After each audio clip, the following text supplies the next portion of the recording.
It's heading on an investigative report. The headline, Enquête here, l'Europe complice de la contrefaçon. So that is damning for Brussels. Europe is complicit in contraband and counterfeit goods. That's according to Aujourd'hui en France, Le Parisien being the city paper here in Paris. Now, this is all to do with a ruling in the European Court of Justice, which stated that customs officers at EU borders cannot seize goods that are transiting through Europe.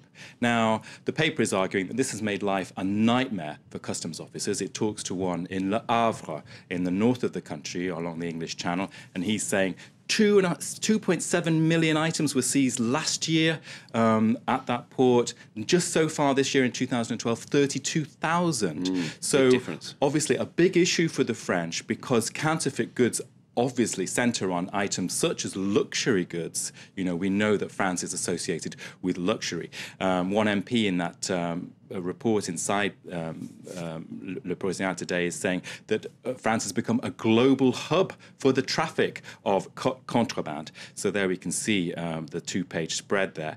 And the headline, it's Europe is putting the blocks on efforts to counteract it. And you've the drive here is being spearheaded by Arnaud Montebourg, isn't it? And you've pulled out a cartoon about him.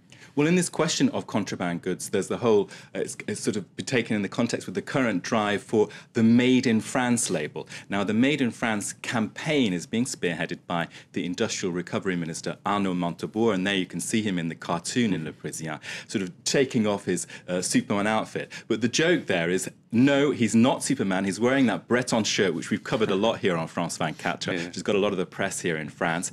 And he's not got Superman powers. He's not got the right shirt. He's got the Breton shirt. So basically the argument, the thrust this morning in Le Parisien, Aujourd'hui en France, is that France is really, really at a loss about what to do with this counterfeit trade. OK, completely different story in Libération, the left-wing paper. They're talking about genetically modified corn and calling for a real debate over this. Well, there are two government agencies which have come out and said, there we can see the front page of Libération this morning and the headline, for a real debate. Now, two government agencies here in France have said that a report prepared in recent weeks by an anti-GMO researcher is not sufficient, is not enough to put a link between genetically modified corn and cancer in rats. Now, the article in the inside pages there has an interview with the man who prepared that report. His name is Gilles-Éric Serralini.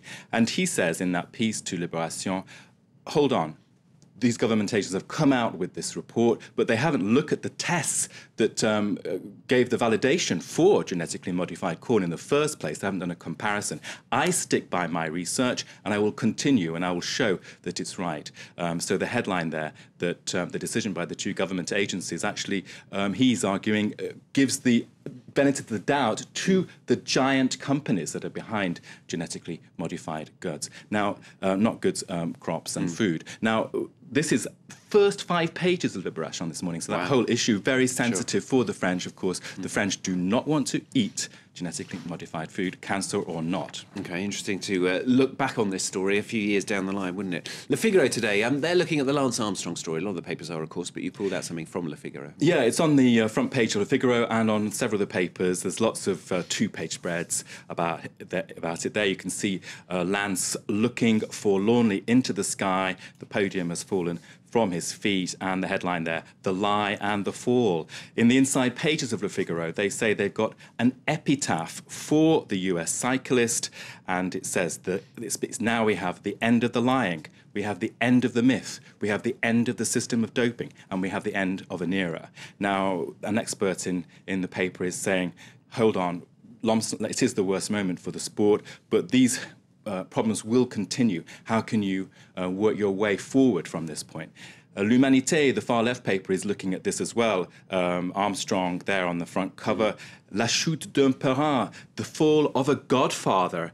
So L'Humanité is saying, yes, what we've got now is, some people, of course, France loves its cycling. So some people are saying, well, we can change everything. And other people are saying, we can't do anything about this. And L'Humanité, in its editorial this morning, is saying, listen, we have to find a middle way. We have to sort of find a way of not falling into despair about the sort. So a lot of coverage about Lance this month. OK, Nick, thank you very much. Nick Rushworth with the French papers here on France 24. Time for the news headlines now. No real winner, but no real loser either. Obama and Romney in their last final